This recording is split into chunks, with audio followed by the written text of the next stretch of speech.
But what are some of the things that we're asking the community to keep in mind ahead of this event? So the police department actually has 10 extra officers who are going to be working overtime for Halloween night.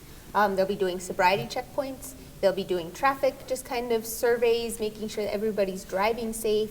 Any of the crowded neighborhoods, being on foot, helping walk kiddos across the streets.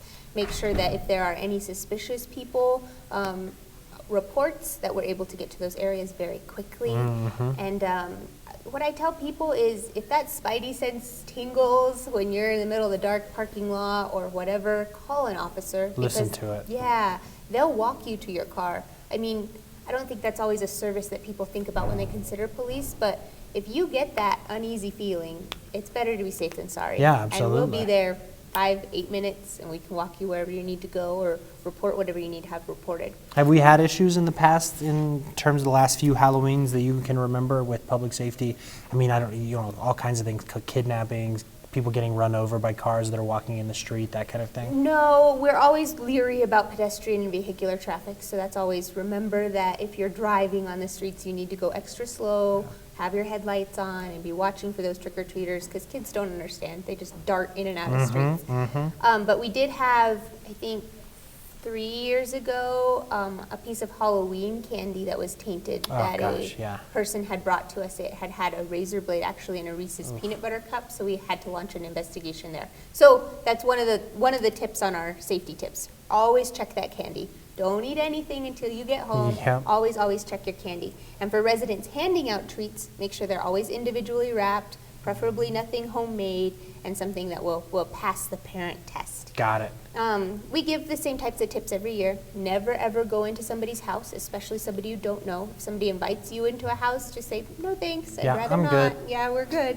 And if somebody tries to ever pull you into a car, make sure you make as much noise as possible. Say, I don't know this person, stranger danger, run as fast as you can, kick, scream, cry wolf, whatever you need to do to get attention.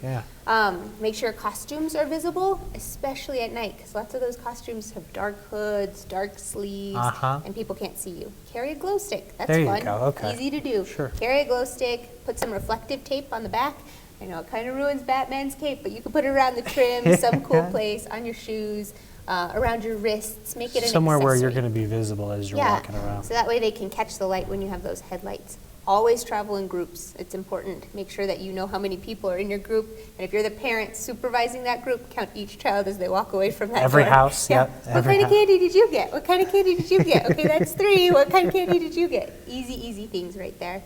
Always look both ways before crossing a street. Do so at those intersections. So walk to the end of the block and then cross the street. Don't go diagonal back and forth to the houses. House to house. Yeah. And then try to do it where there's a street light. There's a street light there, you're going to have a much easier time crossing that street. Stay in familiar neighborhoods. Don't go into a neighborhood that you don't know where you're going or don't know what it's like. And something that the fire department brought to our attention, carry a bottle of water. They said they respond to lots of people that get dehydrated from being out and about and then just running house to house. Maybe you have a little bit of a sugar high All the sugar doesn't help. Yeah. You need that bottle of water to make sure you're not dehydrated.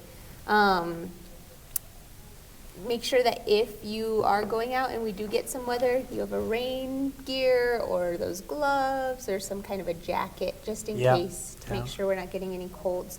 And some things that you don't think about is when you're handing out treats, you like to put out lots of decorations, but that pathway from your driveway to your door needs to be clear of debris. And well lit so people can see it. Lots of times you have a mask on, you can't really see. You don't want people tripping in your driveway. So well lit, clear of debris.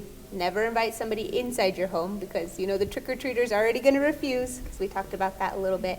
And then if you have a bowl of candy, it's better to pass out the candy than it is to actually have the kids grab it, because if you're grabbing and you have all these little germy hands inside your candy bowl, you're actually helping spread maybe some of the colds that might be that are going around right now. So it's also going to help you ration your candy and not run out too soon. Which is never a bad idea. You let them take their pick, they're going to grab a couple handfuls. Yep, and then just call us if you see anything or you get that spidey sense or you need us. We do have extra officers out on the streets that night, so They're not taking up resources, and it is our complete job to be there and make sure everybody's safe. Absolutely. So obviously, folks, if in an emergency situation, can call 911.